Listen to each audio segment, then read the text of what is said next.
Joining us now, Samantha DeBianchi, founder of DeBianchi Real Estate in Miami. Sam is the first woman to be featured on Bravo's $1 million listing. And Sam, we appreciate you spending your New Year's Eve with us.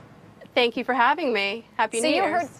Same to you. You heard what Bob Shiller said. Do you agree? Stocks over housing?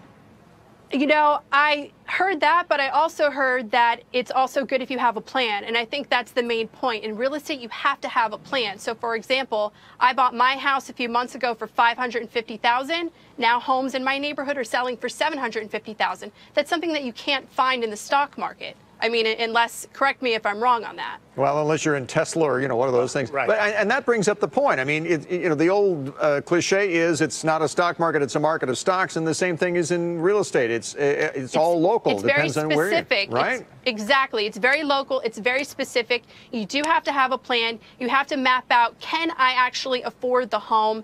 And can I get the return? It's always good to have exit strategies. So again, I bought my house at a certain price, and I know that if I need to go and rent it, if the market turns, I could rent it and I can cash flow 100% of what I'm paying with my mortgage right now, which is phenomenal. Panel?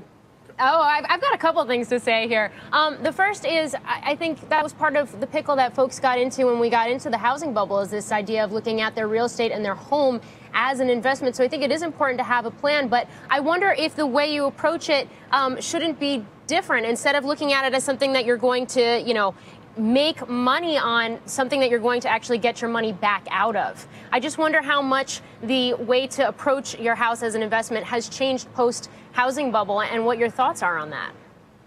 I'm a big believer that when you look at buying a home, you always want to consider exit strategies from here on out. Anytime I work with clients, that's what I do, because it's the worst case scenario, the what ifs. So what if interest rates rise next year, which of course they will? How is that going to affect this? Are you going to be able to sell? Well, if interest rates rise, even though we have a lot of different, we have looser credit standards, we have lower down payments. So there's a lot of opportunities for millennials to enter the market, and a lot of people. But at the same time, there are going to be people who have to rent because they cannot afford a home. So in that case, you have to really, again, it's very local. Look at your market. What are the rents? Are people renting it in your neighborhood? And go after that and plan accordingly. Kenny, are you getting sweaty palms? Look at the poll. Can you see look me at the poll here. 80% of our viewers, of course, we know they're watching, they're investors and so forth, but 80% want to go with stocks versus real estate next year. Well, Sam, it goes to my point. Listen to me. You say you have to have a plan and you have to,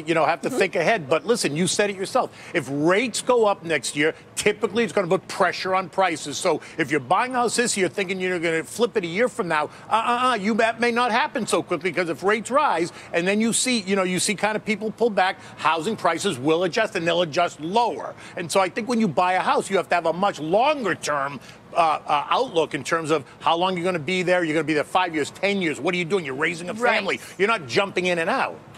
Right, exactly, which again, so for example, if you're seeing that rates are increasing, then you might want to really strongly consider renting your home, because next year, in my opinion, we're going to get a lot more renters. I mean, we had it this year, we're going to have more next year. And to her point, the millennial generation is a question mark. The reality is the millennials, the Facebook generation, are going to be very transient. They're not going to want a home as an anchor. Listen, homes have never appreciated more than 2% on average going back to the 50s. It's only recently that we get outsized returns. Even the 4.5% you're getting right now, that's exceptional, folks. It's not unusual. You get a rising rate environment, you're going to try and make money in REIT stocks. Very problematic. Those millennials there, fickle. Sam, we appreciate. Look, we're going to close the poll right now. There we go. 78% of the viewers in our unscientific poll would go with stocks over real estate. You just have to wonder from a contrarian standpoint.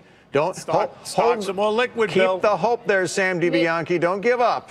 Listen, you want to make some money right now? Come to Miami and come buy Miami real estate. We would not mind that. We're moving to your neighborhood, Sam. We appreciate it. Very good. Look at this view. We are. We'll be there. We're envious.